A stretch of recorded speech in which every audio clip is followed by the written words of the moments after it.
Muy buenos días, señores, y gracias por participar de la conferencia en línea Finanzas Personales. Se les recuerda que en la esquina superior derecha encontrarán un panel de control a través del cual podrán formular sus preguntas vía chat, las mismas que serán respondidas por nuestro expositor al final de esta presentación. Ahora sí, vamos a dar inicio a la conferencia con nuestro expositor, el señor Felipe Castellanos, vicedecano de la Facultad de Economía y Finanzas de la Universidad del Pacífico.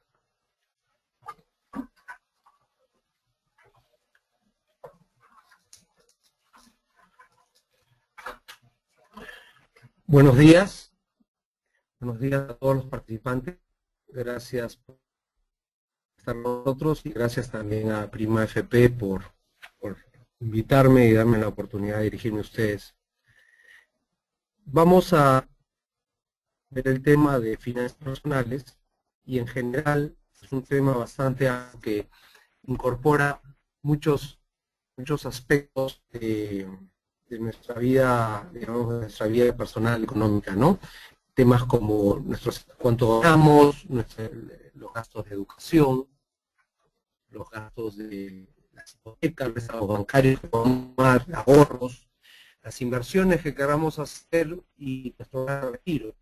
Particularmente hoy iba a hablarles de las dos últimas, inversiones y plan de retiro, que son temas que ya nos preocupan a los peruanos, cosa que hace 2 o 3 décadas pues no teníamos el lujo de hacerlo, puesto que vivíamos al día, como se dice, 70s, 80s, pues todos los peruanos estábamos ocupados muy en el corto plazo, no había planes de pensiones, o el plan de pensión público pues no tenía muchos augurios, y la situación económica pues hacía que nos concentremos solo en el corto plazo, cómo llegar al fin de mes.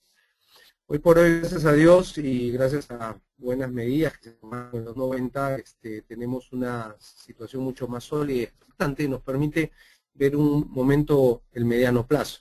Y de eso vamos a tratar hoy día. Empezaría con una pregunta que es, ¿cuál es tu plan ideal para la siguiente etapa de tu vida? Es decir, una vez que dejemos de trabajar a tiempo completo, o una vez que pensemos en dejar de trabajar a tiempo completo, ¿qué es lo que nos gustaría hacer? Y para eso me he basado en una encuesta que se hizo en Estados Unidos en el 2006 por este famoso banco Merrill Lynch, en su momento, donde entrevistó a más o menos unas 10.000 personas y salieron estos resultados, ¿no? O sea, ¿qué piensas hacer en la siguiente etapa de tu vida? 40%, como ven ahí en el gráfico de pie o de torta, dijo una mezcla de tiempo y trabajo. Un 19% dijo, no quiero volver a trabajar dependientemente por un salario. 19% dijo quiero trabajar part-time, 10% dijo empezar un negocio, el 5% dijo quiero seguir trabajando, ¿no? Entonces, es decir, que en general, para la tercera etapa de nuestra vida, muchos de nosotros pensamos hacer algo diferente a seguir trabajando a tiempo completo, ¿no? Y por lo tanto eso implica que para el 80% de nosotros, pues probablemente los ingresos no sean los mismos que tengamos cuando estamos trabajando al 100%, ¿no? Entonces, para esa etapa de nuestra vida tenemos que empezar a preocuparnos y pensar cómo hacemos como dicen los banqueros, el fondeo, ¿no? Cómo financiamos ese tiempo donde no vamos a poder ganar igual de lo que ganamos hoy día. Y la otra pregunta que cae es, con respecto a esto, es cuáles son mis objetivos financieros y si tengo un plan financiero de largo plazo, ¿no? ¿Qué es lo que quiero hacer con mis finanzas en el largo plazo? ¿Qué es lo que quiero alcanzar? Y acá también me baso en esta encuesta, de nuevo en Estados Unidos. Ustedes saben que los americanos tienen la costumbre y los recursos para hacer encuestas de casi todo. Hicieron también esta encuesta, en este caso el New Service, con los resultados, ¿no? El 46%, casi la mitad, decía quiero retirarme con un nivel de vida cómodo. Un 25% dijo quiero asegurarme que mi dinero viva más que yo, es decir, de una u otra forma quieren dejar una herencia, quieren dejar algo a su siguiente generación. Es un poquito lo mismo que en la tercera alternativa, dejarle un dinero a mis hijos, ¿no? Es muy parecido, ¿no? El otro 5% dijo financiar la educación de mis hijos, ¿no? Entonces, depende de cada objetivo financiero que tenga, y obviamente hay tantos objetivos como personas hay, pero en general, digamos que una mitad de las personas busca vivir cómodamente, y otro tercio de las personas dice no solo vivir cómodamente, sino dejar un poco de dinero a la siguiente generación, ¿no? Entonces, eso es importante. Todos los tipos, como se dice coloquialmente, guardar para más un poco de dinero para el futuro. Entonces, en esa línea de ideas, ¿qué es lo que se puede hacer? Pero antes de eso, quería contarles un poquito de teoría. Teoría en el sentido de, financieramente o en el mundo de las inversiones, clasificamos personas con tres tipos, ¿no? Acumuladores y retirados. Entonces, ¿quiénes son los preacumuladores? Bueno, es el grupo de personas entre 20 y 40 años que están en la época de que gastan todo lo que tienen y más, porque se terminan también endeudando, porque compran autos, gastan en viajes, gastan en muebles, etcétera. Están en la época de que tienen que invertir en, digamos así, su estilo de vida. Compran propiedades, compran su primer departamento, su primera casa, y tienen hijos pequeños. Estas personas normalmente están ganando más de lo que están ganando. El segundo grupo que tenemos son los acumuladores, personas de 40 a 65 años, donde ya las grandes inversiones que les mencioné, casa, autos, muebles, etcétera, ya han sido hechas, ganan más, por lo tanto sus ingresos ya superan sus gastos y por lo tanto ya pueden acumular. Ya empiezan a de ahí la palabra acumulador. Y tienen dos gastos importantes. Primero, la educación de sus hijos. Y en el Perú, y esto es algo que no aparece en literatura de afuera, es la salud de sus padres. Porque hoy por hoy en el Perú lo que pasa normalmente es que los padres no usan de los beneficios de pensiones privados, etcétera, etcétera. Por lo tanto, muchas veces los padres también nos erogan gastos, y muchos de esos gastos son gastos de salud principalmente, ¿no? Y la otra característica es que los acumuladores ya planean su fondo de retiro. Y al final, el tercer grupo son personas de 65 años o más, no trabajan o lo hacen a tiempo parcial, normalmente ya no tienen dependientes, sus hijos son mayores de edad y se valen por sí mismos, y viven de su fondo de retiro, siendo sus mayores gastos de salud. O sea, principalmente lo que más gasta una persona retirada no es tanto en alimento o casa o alquiler, sino es gastos de salud. Y el problema de los gastos de salud es, como ustedes entenderán, es que no son 100% predecibles. Uno nunca sabe lo que le va a tocar. Y ahí los dos a los que les puedo dar es, si uno quiere prever para su gasto de salud, mire dos cosas. Mire su historia familiar. Cuánto viven sus padres y sus abuelos, normalmente le dan una indicación de cuánto uno va a vivir. Y segundo es la historia clínica de sus padres y sus abuelos, si eventualmente han sufrido de eso o aquello, normalmente lo harán. Entonces, esos son los mejores predictores en lo que se refiere a gasto de salud, pero obviamente siempre hay una variable desconocida que uno nunca va a saber lo que le va a dar. Es la parte difícil cuando uno hace planeamiento financiero de plazo, ¿no? Voy a gastar en salud, pues se vuelve una... Entonces, dicho esto, de estos tres tipos de personas, preacumuladores, acumuladores y retirados, vemos pues que se dibuja una gráfica muy interesante, ¿no? Que es una gráfica donde los ingresos suben, al bajar a los 55, 60 años, y los gastos, por el otro lado, tienen un patrón diferente. Al principio son muy altos, pero luego bajan conforme uno avance en la edad, ¿no? Entonces, este descalce, por así decirlo, este desequilibrio es lo que tratamos de cerrar cuando uno hace planeamiento financiero. ¿Cómo hago para que mi dinero viva tanto o más que yo? Entonces, si tenemos los objetivos financieros ya pues también ver que esos objetivos financieros tienen que estar de acuerdo a nuestro perfil y a nuestras características personales, ¿no? Para luego decir, bueno, ¿en qué puedo invertir? ¿En dónde puedo, a dónde puedo tener los excedentes que estoy generando, ¿no? Y como les mencionaba, eso va a depender de la etapa de vida en que estemos y cuál es nuestro perfil de ingresos y gastos, cuánto es nuestra aversión al riesgo, cuánto conservador o cuánto a veces arriesgados somos para tomar valga la redundancia, riesgos, cuál es nuestro horizonte de inversión, es decir, cuántos años queremos planear, en cuántos años queremos hacer los gastos que prevemos y cuáles son nuestras prioridades personales y familiares, ¿no? En general hay dos alternativas de inversión en las cuales podemos pensar, dos grandes alternativas de inversión. La primera son activos reales y la segunda son activos financieros.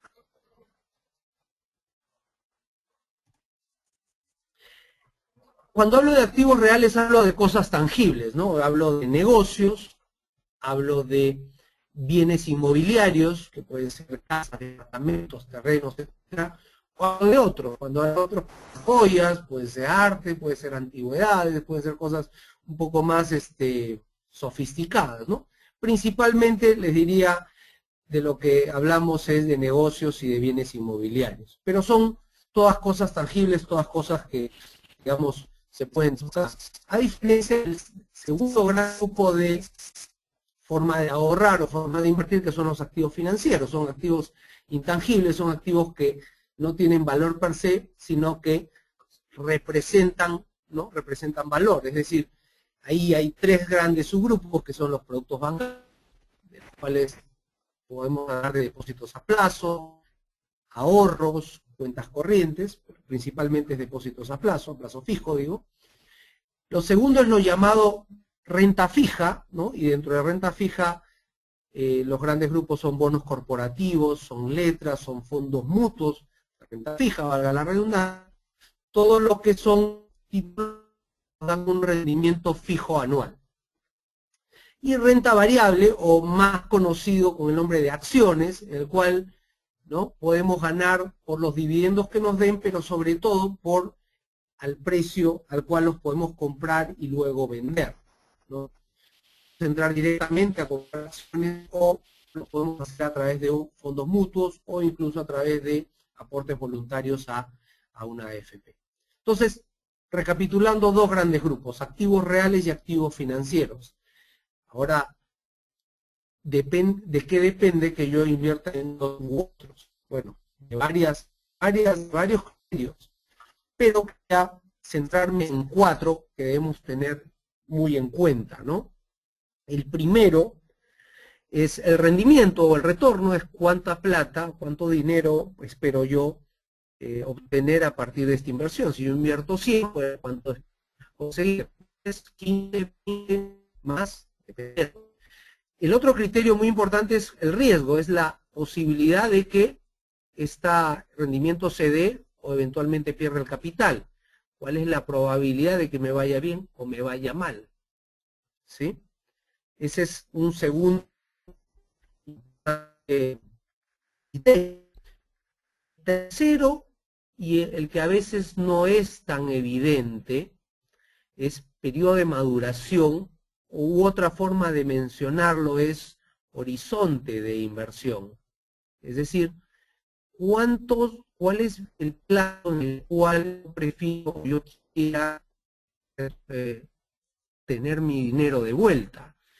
Es decir, si yo deseo ahorrar para comprarme un automóvil, pues yo voy a tener que buscar instrumentos de inversión de 1 o 2 años, cuáles en los 2 años, pues digamos, yo quiero comprar un automóvil. Si yo estoy pensando en, de nuevo, otro ejemplo, ahorrar para un posgrado o una maestría, y eso lo pienso hacer en 2 o 3 años, también tendría que buscar inversiones en 1 o 3 años. No parecería una buena opción hacer un negocio, porque hacer un negocio o invertir en un activo real, pues normalmente tiene un periodo de maduración mayor.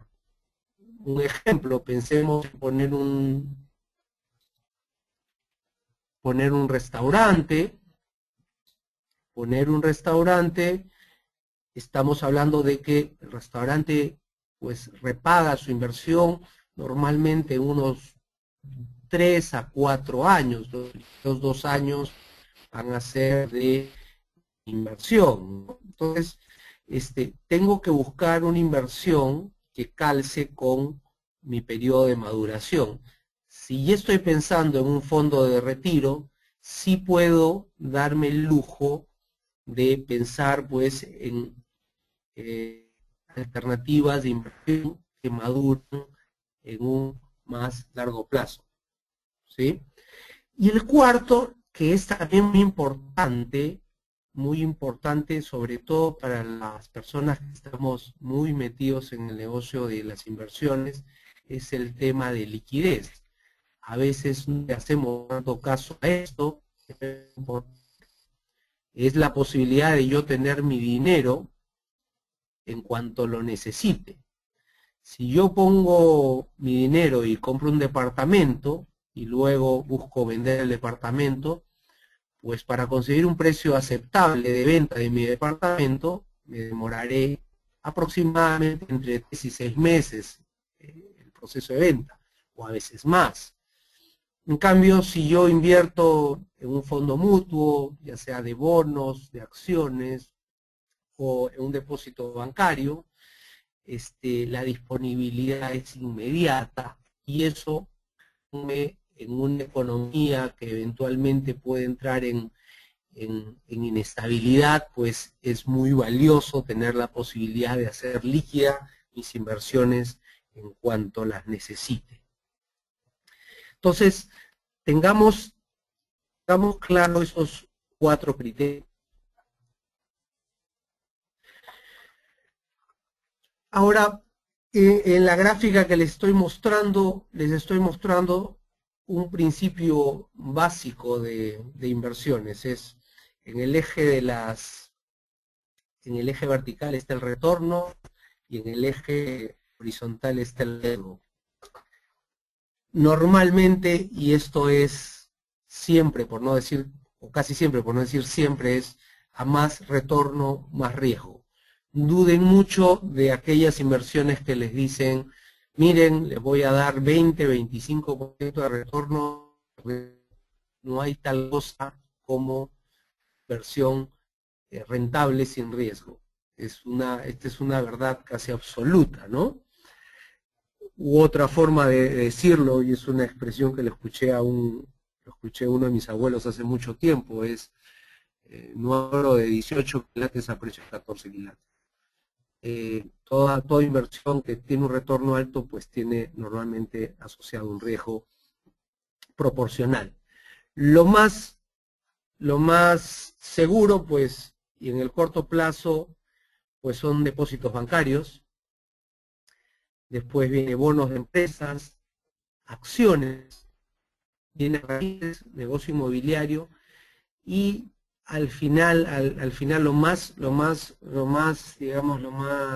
riesgoso son acciones de empresas jóvenes, llámese estas acciones de empresas tecnológicas tipo Facebook, tipo Netflix, tipo Google, pues eventualmente son acciones que pueden dar mucho retorno, pero también tienen un riesgo muy alto dado que la tecnología cambia tanto. Y esto solo por darle un ejemplo.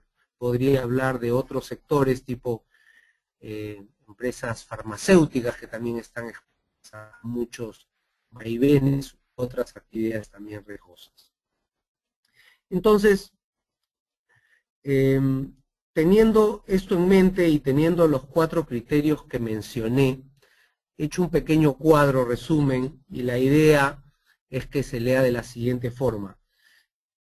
He puesto los 4 criterios en las columnas y abajo pongo 5 tipos de inversión, ¿no? Entonces, por decirles, yéndome al primer ejemplo, las acciones normalmente retornan bastante, pero también tienen bastante riesgo. Pero por otro lado, tienen bastante liquidez. Yo puedo comprar y vender normalmente todos los días y tener mi plata al día siguiente. El negocio inmobiliario tiene muy buen retorno, no tiene tanto riesgo como las acciones, pero tiene el problema de que no es líquido. De nuevo, por ejemplo, que digas un apartamento y lo quiero vender, pues eso normalmente conlleva su tiempo. Y así por el estilo, digamos, vámonos al último ejemplo, ahorros. Los bancos no nos pagan mucho dinero, los bancos depósitos a plazo no les pagan al 1%, 4, 5, 6, depende de qué institución financiera hablemos, pero tiene poco riesgo, perdón, tiene un poco retorno, pero el riesgo es en azul poco. Tenemos liquidez y también tenemos un fondo seguro de depósitos que nos cubre aproximadamente hasta 90.000 soles por cada titular. De hecho, si yo quiero tener una mayor cobertura por un depósito, puedo poner un depósito a nombre de los titulares y el fondo de seguro de depósitos me beneficia por titular, no por instrumento. Entonces, teniendo estas cosas en mente y adelantándome un poco a las preguntas que pueda haber, cae la siguiente pregunta, es decir, bueno, ¿qué hago? Entonces, ¿invierto en activos reales o invierto en activos financieros? Más concretamente, y dado el boom inmobiliario en Perú, siempre está la alternativa de invierto más en propiedades, es decir, en bienes raíces, inmobiliario, en casas, departamentos, terrenos, o invierto en bolsa. Y es una pregunta que es recurrente y tiene pues sus bemoles. Adelantándome un poco, la incluí en la presentación. Quería mostrarles este gráfico, y este gráfico es muy interesante. Son estadísticas oficiales en azul está las inversiones en bolsa desde el 2002, los últimos ya 11 años, incluyendo el 2013, y en verde está un índice de precios que publica el Banco Central de Reserva para el costo de vivienda en Lima. Ahora, es importante acá hacer una observación. Este índice que publica el Banco Central de Reserva solo cubre los distritos de Miraflores, Surco, San Borja, La Molina y San Isidro. No cubre todo Lima, ni tampoco cubre todo el Perú. Pero es lo que es la mejor estadística que existe en el Perú para hablar de costo de las viviendas. Y empecemos por ahí. Como verán, si yo ponía, esto está en índice, empieza en 100 en el 2002, si yo ponía, solo para decir una cifra, un ejemplo, 100 soles en el 2002, pues a fines del 2013 yo tendría 266.000 soles, es así como se lee el gráfico, lo cual me da pues un retorno anual promedio del 9%. Compré un departamento que me costó 100.000 soles en el 2002, el promedio hoy día costaría 266.000, es decir, mi capital ha subido 2.6 veces, 2.7 veces, y eso equivale a un rendimiento anual del 9%.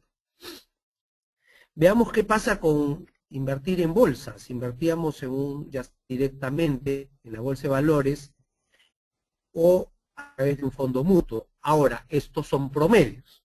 Si yo ponía 100.000 soles, hoy día tendría 1.132.000 soles. Eso significa un 25% de rendimiento anual promedio. Como ustedes ven, al invertir en bolsa, pues nos dio un rendimiento mucho mayor. Ahora bien, el rendimiento es mucho mayor, pero creo que todos habrán visto que la curva en verde, pues es muy noble y tiene un crecimiento casi continuo y estable durante estos últimos 11 años, lo que no sucede así con la curva azul, que la curva azul sube y baja. De hecho, en el 2008 hemos tenido, del 2007 al 2008 hay una baja dramática, del 2002 al 2013, del 2013 al 2011. Es decir, hay mucha más volatilidad, lo que nos lleva a decir lo siguiente: la bolsa fue mucho más rentable en el Perú en las últimas décadas, pero también mucho más riesgosa. No todas las personas van a tener el ánimo, ni el estómago, ni el dinero para poder soportar esos niveles de riesgo, y muchas personas se van a sentir mucho más cómodas con una inversión en vivienda, a pesar de que nos rinde en promedio mucho menos que en bolsa. Yo sé que a algunos de ustedes esto les puede sonar raro porque escuchamos que el boom de la bolsa, el boom inmobiliario continúa y que las casas se siguen revalorando, pero al final, si vemos promedios, pues esto no es tanto así, ¿sí? ¿No? Las cifras nos indican que la bolsa ha sido mucho más rentable, pero con mucho más riesgo.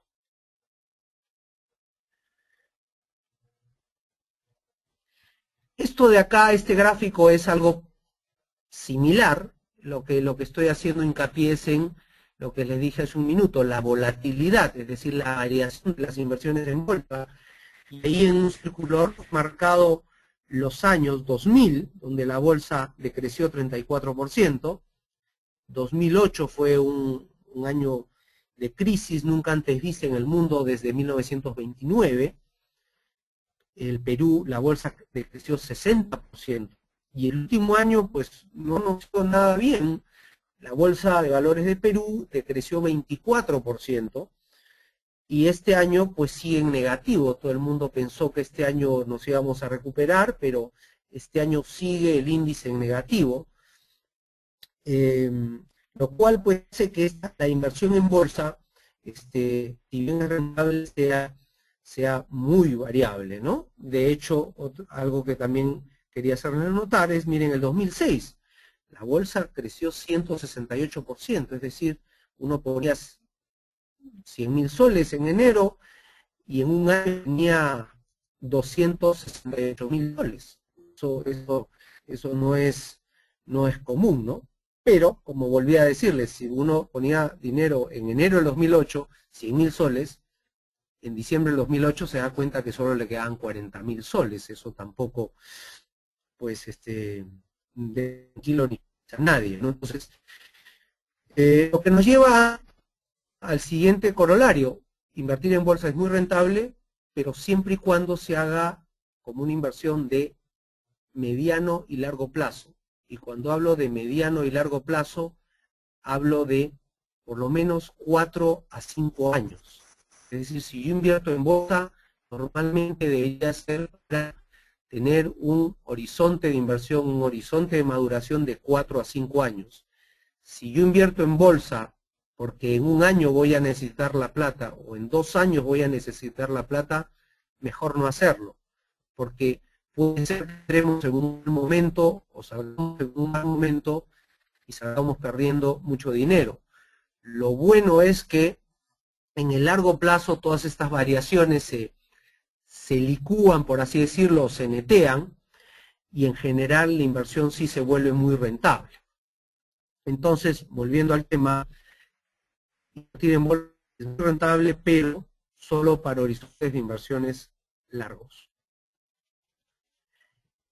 Este gráfico de acá es lo mismo que hice para Perú, pero ahí copié una estadística de Estados Unidos, y como verán, ellos tienen la estadística desde 1928, es decir, si yo ponía $100 en el mercado inmobiliario, que es la curva en azul, pues casi 100 años después, pues yo tenía 10 veces ese dinero, ¿no?, en términos reales.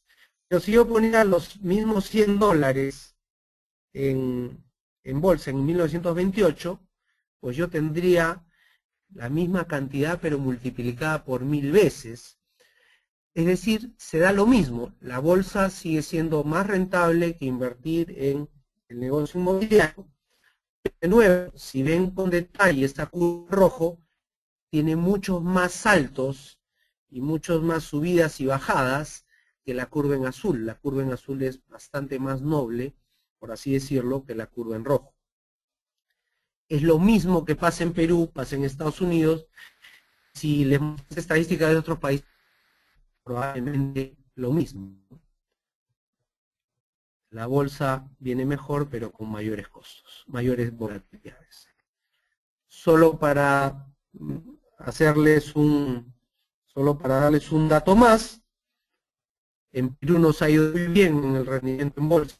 Estamos igual que Colombia y mejor que muchos otros países en la última década, 20.1% de rendimiento anual, a pesar de que el año pasado ha sido muy malo. Igual, la bolsa ha sido una inversión muy rentable para Perú, y esto principalmente porque la bolsa sigue a la economía peruana, y el rendimiento de la economía peruana en los últimos 20 años ha sido realmente espectacular. Ahora, con esto yo no les quiero decir que todos tenemos que poner dinero, ¿verdad? Va a depender de las particularidades, condiciones de cada uno, de la flexibilidad financiera que tengan, de los ingresos y gastos que piensen hacer, de su aversión al riesgo, etcétera, etcétera. Cada persona decidirá si es una buena o mala inversión para ellos. Esto de acá son las conclusiones que ya las he ido adelantando, ¿no? Es más rentable, pero mucho más volátil. No todas las personas van a tener el estómago y el bolsillo para invertir en bolsa. Y algo muy importante que no había dicho es el valor de uso de la primera vivienda es muy superior a la segunda. Es decir, probablemente la mejor inversión que yo pueda hacer es comprarme mi casa o el departamento donde yo voy a vivir, ¿no? Así no sea un buen uso financiero, pues yo le doy un valor de uso y yo la consumo y la disfruto mejor que nada, ¿no? Si ya pienso en comprar una segunda o tercera propiedad, sí debería pensarlo mucho más de cerca si es lo mejor para mí en este momento. Pero la primera vivienda probablemente sea una de las mejores inversiones que uno haga. Y lo cuarto, algo que también es una constante en todo libro de texto y en todo manual de inversiones, es siempre diversifique, nunca tenga todos, como se dice, nunca ponga todos los huevos en una misma canasta, ¿no? No es sano, porque nunca podemos prever el futuro con exactitud. La segunda pregunta que siempre se hace es: ¿en qué me conviene ahorrar? ¿En dólares o en soles? Y ya les quería dar unos alcances y también mi pronóstico, ¿no? Lo primero que debo pensar es que debo hacer lo que los bancos llaman un calce de activos y pasivos. Es decir, yo debería ahorrar en la misma moneda en el cual voy a tener el destino de mis fondos. Es decir, si yo quiero ahorrar para estudiar una maestría en el exterior, pues debería ahorrar en dólares, porque las maestrías en el exterior pues se pagan en dólares. Si yo quiero ahorrar para lo mismo, en dólares, porque los autos se venden en dólares. Sin embargo, si yo quiero ahorrar para el colegio de mis hijos, que se paga en soles, o quiero hacer cualquier otra compra en soles, pues idealmente debería comprar en soles, perdón, ahorrar en soles.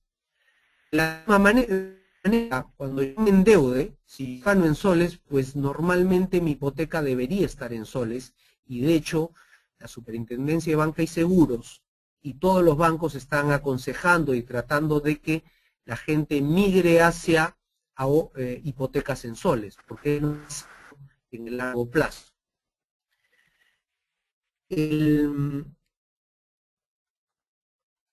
Ahora, sin embargo, dicho eso, que es una regla general, eso no quiere decir que todos efectivamente la sigamos, porque eventualmente hay personas que dicen, no, aún así yo prefiero los dólares o eventualmente yo prefiero los soles. ¿De qué va a depender de que escoja una u otra? Bueno, de los diferenciales de tasas de interés y de cuánto espero yo que se devalúe o se revalúe el sol versus el dólar. Vuelvo a un ejemplo. Hoy por hoy, en soles a un año, dependiendo del banco, pueden pagarle entre 4, 5, 6 o hasta 7%, por ahí alguna caja, en soles, pero en dólares le pagan 1 a lo más, un depósito a plazo. Y el dólar y el sol cambian, ¿no? El tipo de cambio se mantiene en 2.9, 2.80 como ha estado estos 4 primeros meses, pues ahorrar en soles sería una mejor alternativa. Sin embargo, si yo pienso que el dólar se va a devaluar, perdón, el sol se va a devaluar, pues eventualmente, ¿hasta qué monto? Bueno, hasta el monto en que el diferencial de las tasas de interés, pues compense la devaluación. En este caso estamos hablando que ese diferencial de tasas de interés soporta, digamos, absorbe hasta una devaluación de unos 4 o 5%, ¿no? 4% en el año. Ahora, dicho eso, ¿qué es lo que pienso yo que va a pasar? ¿Cuáles son las perspectivas para el 2014? Lo primero que les diría es que no hay riesgo de una devaluación traumática en el corto plazo. De hecho, la situación del Perú es una situación balanceada, las cuentas económicas, macroeconómicas están en azul, y sobre todo el Banco Central de la Reserva tiene un rol muy activo en el mercado cambiario. El Banco Central de la Reserva, alguna vez lo dije, es el amo y señor del tipo de cambio, y ellos tienen toda la liquidez del mundo para controlar que el tipo de cambio no se vaya fuera de ciertos límites en el corto plazo, ¿no? Aproximadamente se compran y se venden unos 600 a 800 millones de dólares en el Perú todos los días en los bancos, 600, 800 millones de dólares. Es una cantidad muy importante. Pero el Banco Central de la Reserva tiene caja o posición de cambio, posición del BCR de unos 40.000 millones de dólares. Es decir, la fuerza, el tamaño que tiene el Banco Central de Reserva para paliar movimientos súbitos del cambio es muy grande. Y de hecho, quería mostrarles una gráfica que es muy interesante. Viene luego de esta, que este es el tipo de cambio, desde el 2007 hasta el 2013. En el 2013 sube, se devalúa 10%, ¿no? Desde que Estados Unidos anunció que iba a recortar el impulso monetario que había estado haciendo durante los últimos 3 o 4 años. El dólar se revaluó versus todas las monedas de mercados emergentes. Y este es el pronóstico que tenía para el año. Es un estimado que hemos hecho, una ligera devaluación del 2 al 3%, el dólar podría subir a 2.86 o 2.89 en diciembre, ¿no? Una devaluación paulatina. Pensábamos que iba a ser un poco mayor a comienzos de año, pero pensamos que no va a ser tan alta, ¿no? Pensamos que el dólar se va a seguir fortaleciendo, pero solo ligeramente, 2 a 3%. Si esto fuese así, pues si yo consigo un depósito en soles al 6% en una entidad financiera con bastante relativa solidez, podría ser una mejor alternativa a ahorrar en soles que en dólares. Pero, ojo, esto pues siempre está sujeto a un componente de riesgo, ¿no? O sea, nadie les puede asegurar que el dólar no se vaya un poco más arriba, pero de nuevo, no pienso que eso sea, y esto es lo que les quería enseñar en la siguiente gráfica, ¿no? La gráfica podría parecer un poco confusa, pero espero que no lo sea, ¿no? La curva en azul es el tipo de cambio de Perú los últimos 5 años. Como verán, el sol se vino fortaleciendo porque el tipo de cambio vino bajando. Sin embargo, en mayo del 2013 hay un punto de inflexión en el cual el dólar se fortalece, ¿no? El dólar se fortalece y empieza a subir. Esta es la curva en azul, ¿no? La devaluación y después el fortalecimiento del dólar desde el último año. Pero miren ahora las barritas en celeste. Las barritas en celeste son las compras, en el caso de que sean positivos, que estén por encima de cero, o las ventas del Banco Central de Reserva. Y si lo ven bien, verán que el Banco Central de Reserva, cuando el dólar caía, es decir, amortiguaba la caída, y se la pasó comprando dólares persistentemente hasta el 2013. Cuando en el 2013 eventualmente el dólar empieza a subir, el Banco Central de Reserva toma la posición contraria y empieza a vender para mostrar, en este caso ya, la subida del dólar. Por eso es que en los medios van a escuchar que el Banco Central de Reserva administra o controla el tipo de cambio, porque tienen una posición cambiaria muy grande y ellos, si ven mucha volatilidad, muchos sobresaltos, pues entran a comprar en dólares con el fin de que no haya estos sobresaltos que ponen nerviosos a todos, ¿no?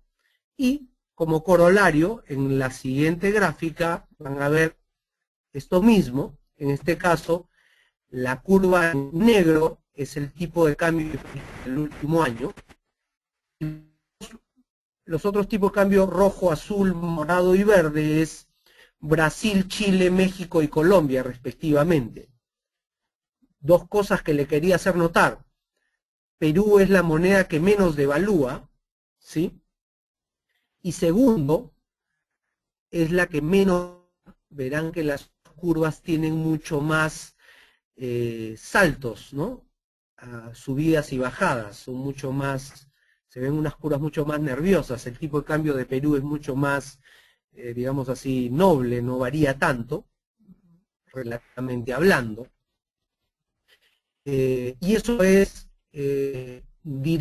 efecto directo de la política cambiaria del Banco Central de Reserva, ¿no?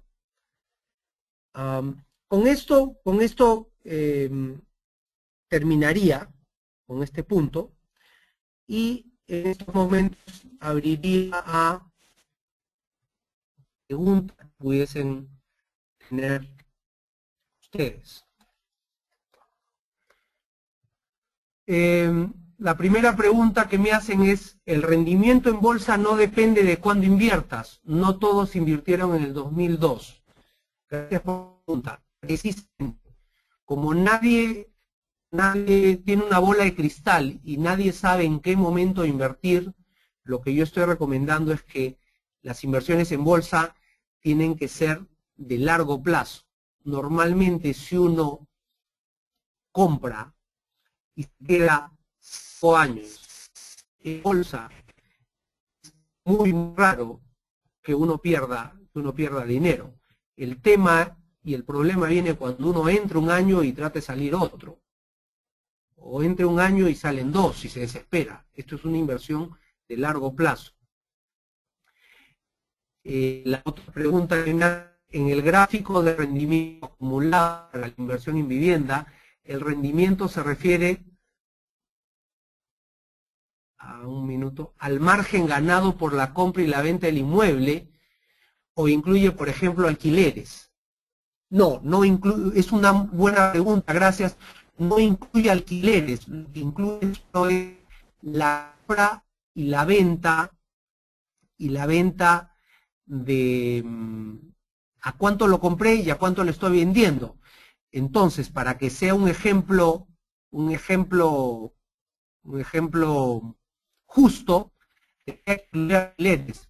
Ojo, acuérdate que las acciones también dan dividendos y los dividendos tampoco están en el precio de los índices. Por lo tanto, es una comparación justa, porque tampoco estoy incluyendo en el precio de las viviendas el gasto de mantenimiento de las viviendas, los impuestos prediales, los impuestos que pudiera dar la propiedad.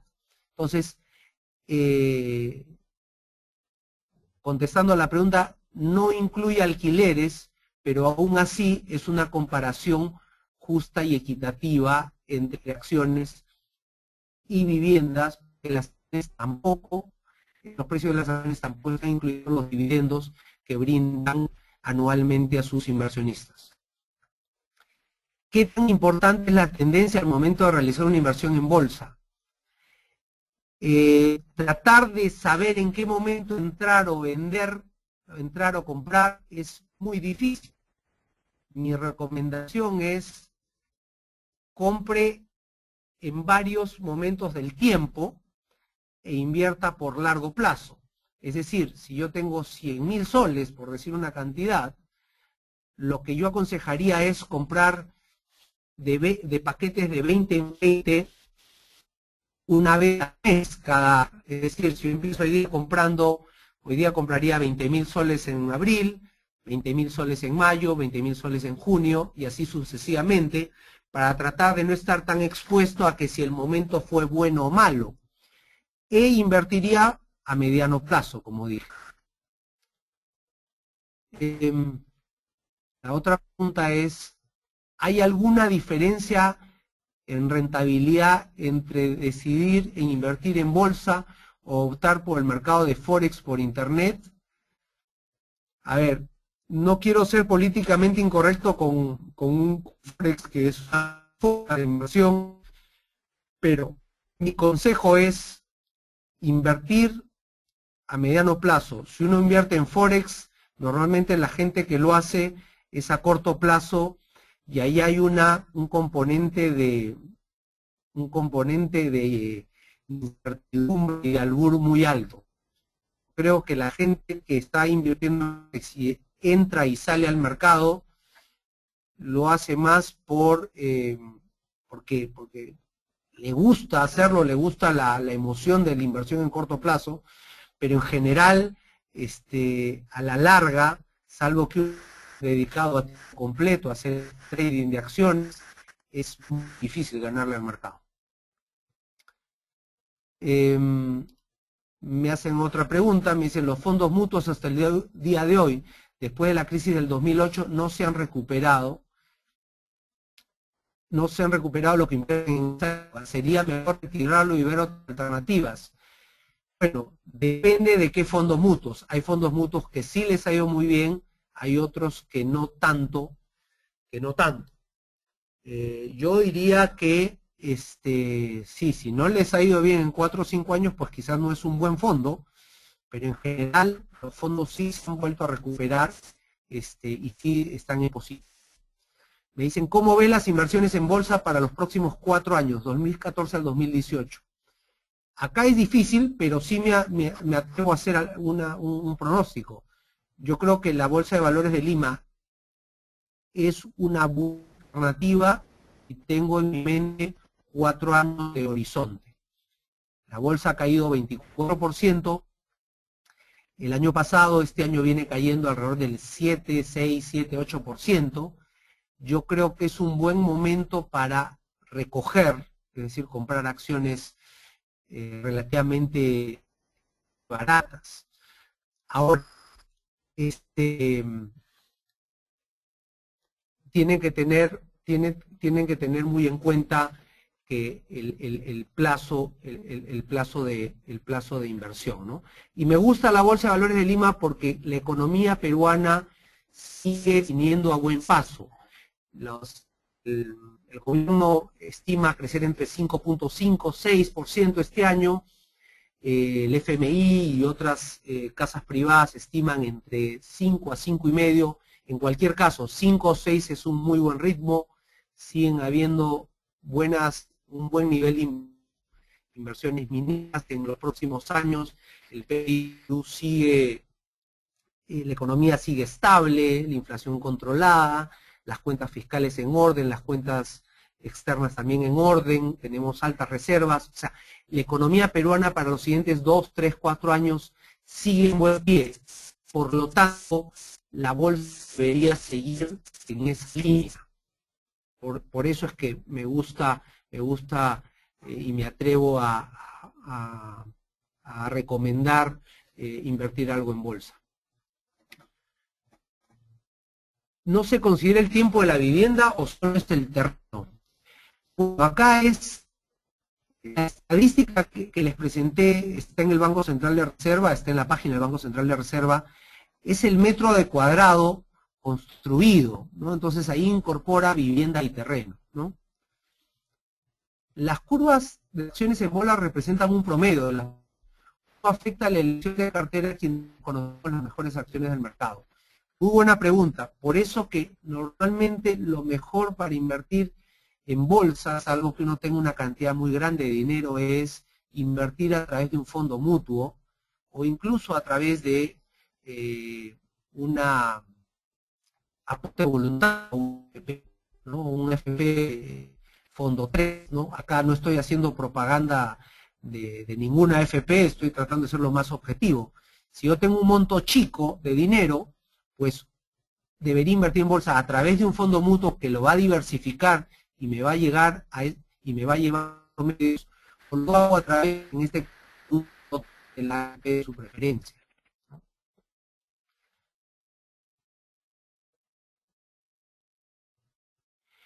¿Tiene alguna relación que países con problemas sociales como Colombia y México tengan mayor crecimiento en bolsa respecto a otros países?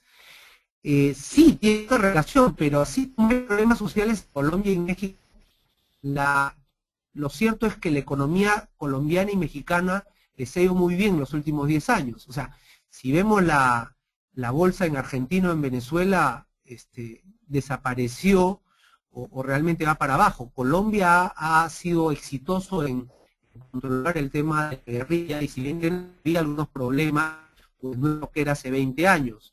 Y México, si bien está teniendo problemas, los está tratando de controlar, pero sí, claramente afecta y es un riesgo que tienen todos los países, Colombia, México, Perú. Pero Colombia y México no han hecho de todo malas cosas.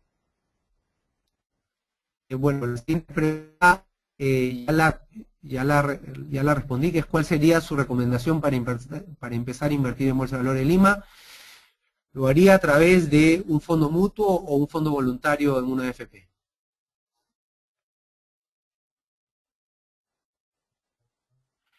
La reducción de estímulo tiene alguna relación directa con las variaciones en la bolsa, directamente. O sea, la Fed, lo que diga la nueva jefa de la Fed, Janet Yellen, tiene una directa relación con lo que pase no solo en la bolsa, sino en los tipos en el tipo de cambio de sol y en todos los flujos de dinero a nivel mundial. Recuerden que estamos en un mundo globalizado. Todo lo que pasa en Estados Unidos, en Europa, nos va a impactar de manera superlativa acá en el Perú, sobre todo teniendo en cuenta que los fondos de pensión americanos y europeos son aproximadamente unas 400 veces el tamaño del fondo que manejamos en Perú.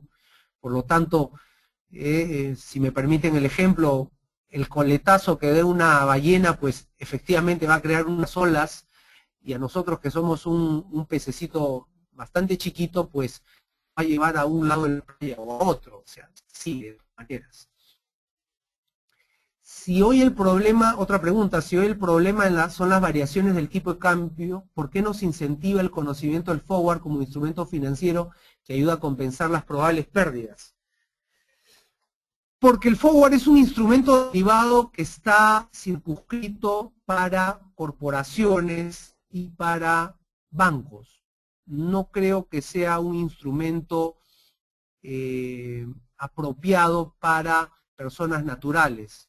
Probablemente para la persona que me preguntó se siente muy familiar con el producto, pero la verdad es que la gran mayoría no lo va a saber manejar ni no lo va a saber medir, por lo tanto yo no lo propondría, salvo para, como dije, el segmento corporativo de grandes empresas o medianas empresas y bancos. Es un buen momento para vender un inmueble, para comprar otra vivienda. Esa es una pregunta difícil. Yo le diría, depende. Si es primera vivienda, yo la compraría de todas maneras. Si es segunda vivienda, la pensaría bastante más. Ahora recuerden, la estadística que yo les presenté es solo Lima y solo 5 distritos. Es lo que tenemos. Por ahí me pueden decir que algunas calles del Lince que limitan con San Isidro tienen una buena probabilidad de subida, y probablemente Magdalena también, y alguien me habla del distrito, algún distrito en norte o algún sector en Lima Sur. Entonces es bien difícil responder esa pregunta. Hay que ver específicamente la zona y tener mucho olfato para eso. Me interesa invertir en bolsa. ¿Dónde puedo averiguar el proceso y sobre todo dónde invertir? Lo primero que yo haría es empezar a ver la página web de la Bolsa de Lima. Hay muchísimo material donde a uno le enseñan punto por punto, paso por paso cómo invertir. La otra alternativa es acercarse a una agencia de bolsa, que las agencias de bolsa son las únicas que están autorizadas para comprar y vender acciones en el Perú. También uno entra a la página web y va a ver que hay aproximadamente 20 agencias de bolsa en el Perú. ¿Cuál crees que sea el futuro de la compra y venta inmobiliarias en el Perú? Yo creo que va a seguir creciendo, pero va a seguir creciendo a un ritmo menor, es decir, alrededor del 5 o 6%. Es difícil la pregunta porque no es un mercado uniforme y hay zonas y zonas en Lima y hay zonas y zonas en provincias muy diferentes, ¿no? ¿Cuál es el monto recomendable para iniciar una inversión en bolsa en Perú? El monto recomendable es ese dinero que a uno no va a necesitar en el corto plazo, es decir, el monto que a uno le sobre. El monto mínimo, casi no hay monto mínimo si lo hace uno a través de un fondo mutuo o a través de un aporte voluntario a una FP. De invertir a comprar acciones en empresas nuevas, no recomendaría en comprar acciones top, es decir, las más conocidas, las más grandes, las más consolidadas. Esas son las que menos van a variar. El mercado inmobiliario será afectado por el cambio en todo momento y a cada momento lo hace. O sea, si la devaluación, si el tipo de cambio, el dólar sube mucho, al final la gente en Perú, las personas en Perú ganamos en soles, no vamos a poder comprar las casas al mismo precio en dólares. Entonces, a pesar de que no puede vale $100.000, pues venderla a ese monto, si es que hay una devaluación traumática, pues no va a ser posible. O sea, sí de hecho afecta, ¿no? Otra pregunta que me hacen es, para este grupo de personas de 20 a 40 que están preacumulando y gastando, ¿qué recomienda para incentivar el ahorro? En general les diría que lo que uno tendría que ahorrar es entre el 10 y el 20% de su sueldo total. Ahora, cuando le digo 10 o 20% de su sueldo total, de eso tienen que descontar que ya del sueldo de uno, aproximadamente un 10% ya va a opciones. También considerar que si uno trabaja en forma dependiente hay una CTS, ¿no? Una compensación por tiempo de servicios, que también representa un 8% del sueldo anual. Entonces ahí ya tiene una parte importante de su ahorro. Así uno se gaste todo su sueldo. Ya está ahorrando VP, 8% vía, perdón, vía CTS. Entonces, puede llegar a ese 20%, digamos, con poca dificultad, ¿no? ¿Qué recomendación de inversión se tiene para gente si ya tiene propia y no requiere liquidez? Como a mí particularmente me gustaría invertir en algo de acciones o bonos, ¿no? Pero de nuevo, eso depende de cada persona, de la situación particular de cada persona. Lo que les recomendaría es, no tanto, yo siento que muchas personas apenas tienen un excedente, quieren comprarse la segunda y tercera propiedad. Eso hay que verlo con cuidado. El tema es diversificar. Quizá comprar una segunda propiedad, pero quizá también invertir algo en acciones y bonos, ¿no? Ahora, tampoco solo piense en acciones y bonos de Perú. También hay hoy los bancos y las AFPs ofrecen la posibilidad de invertir vía sus fondos en bolsas afuera, lo cual también es recomendable para, de nuevo, diversificar.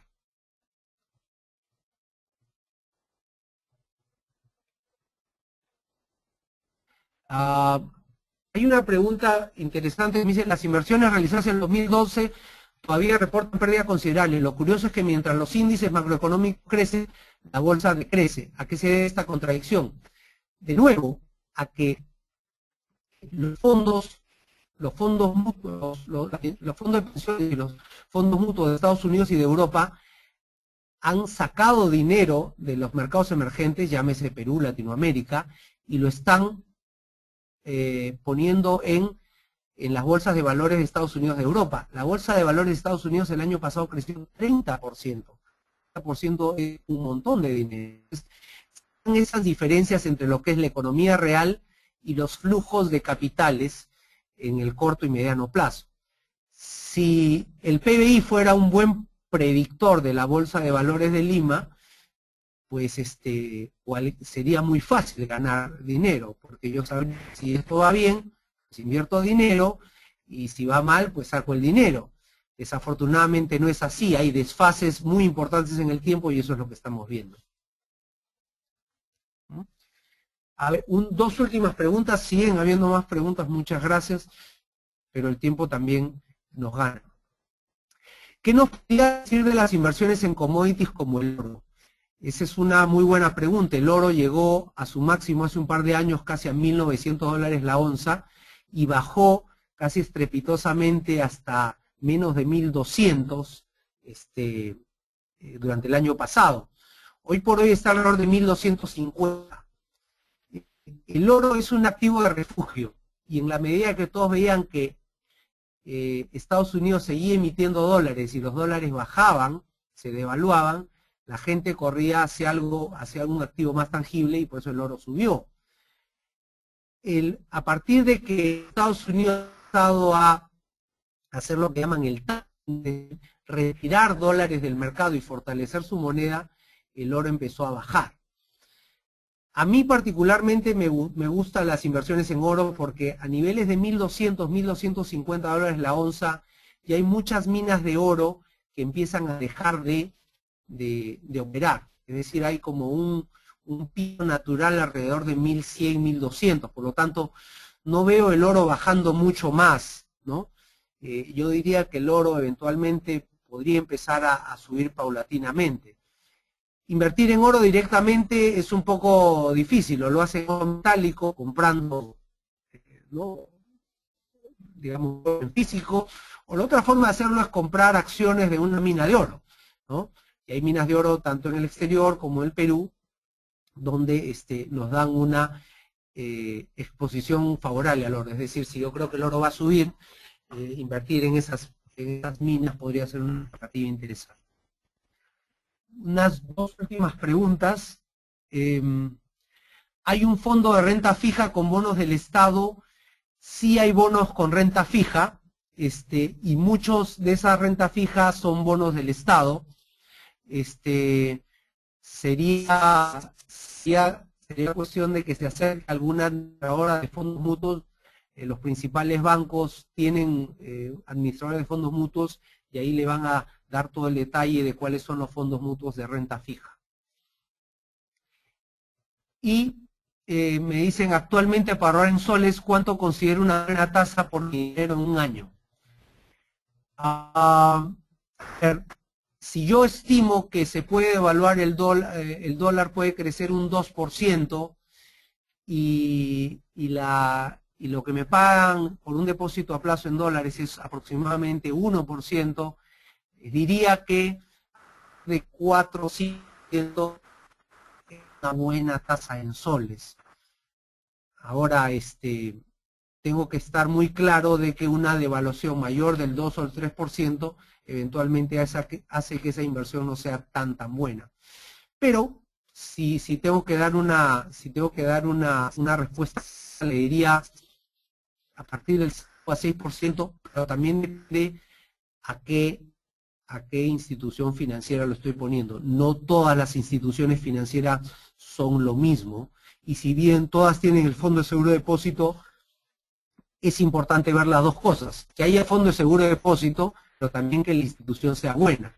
Siempre tengo que, digamos así, tirarme con dos paracaídas. Que el banco sea bueno y que haya un fondo de seguro de depósitos. Bueno, para hacer honor al tiempo, esa es la última pregunta. ¿Haga alguna por contestar? Vamos a tratar de responderla vía email. Muchas gracias a todos por su participación.